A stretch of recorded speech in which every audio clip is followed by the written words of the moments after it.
Welcome to the Horizon Newscast. I'm Ashley Robinson. And I'm Kristen Clayco. IU President Michael McRobbie joined Chancellor Sandra Patterson Randalls in dedicating the residence halls Wednesday, October 15th. Horizon reporter Nikki Canyon has the story.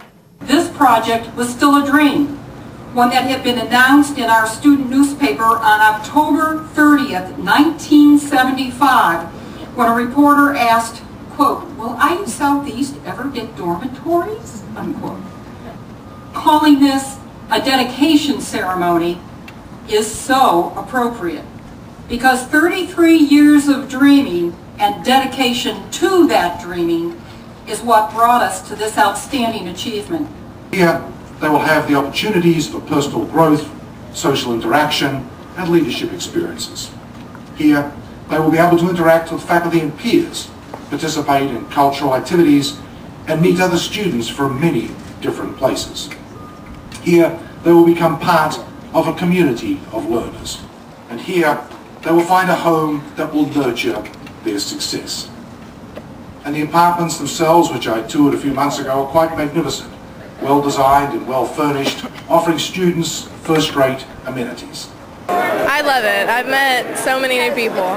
Less studying, but I make sure I get enough done to pass my class.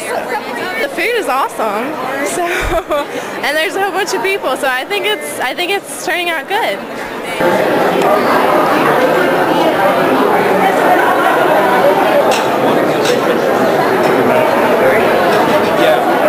Is global warming real? Are you taking the necessary steps to help the environment?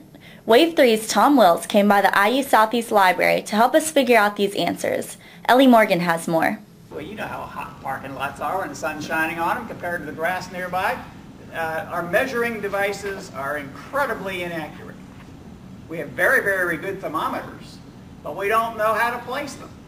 And we don't know how to correct for errors. It's not science anymore, politics mostly. And there are people scratching around the edges who want more things investigated. But I'm out of time. I'm more than out of time. I do want to say one more thing, however. I am, in spite of what I've been talking about here, being somewhat skeptical. I want to say a couple things. I am an environmentalist. I think we've terribly wasted our Earth's resources. I think we should stop putting excess carbon in the atmosphere, not particularly because it's going to make the Earth a lot warmer, but just because we should keep the atmosphere as clean as we can. I want to pass on one other concern, and it's not at all a part of this today, because we're talking about global warming. We talked about given the energy balances there with the carbon dioxide in the oceans being a big sink or absorber of carbon dioxide from the atmosphere, and that they are. However, in the last 50 years, the pH, the acidity of the ocean, has dropped by 0.1. And still dropping slightly. This is a huge, to my mind, far more concern than carbon dioxide being put in the atmosphere. Excess carbon dioxide in the oceans.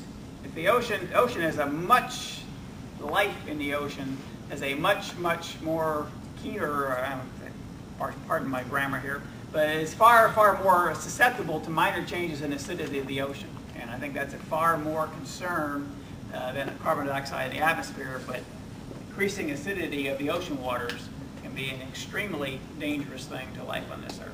What did you think about what you heard today? I thought that they both brought up very interesting views, and they had lots of information to back up their views. And I'm still kind of, I don't know if it's happening or not, because they both brought very good resources to the table.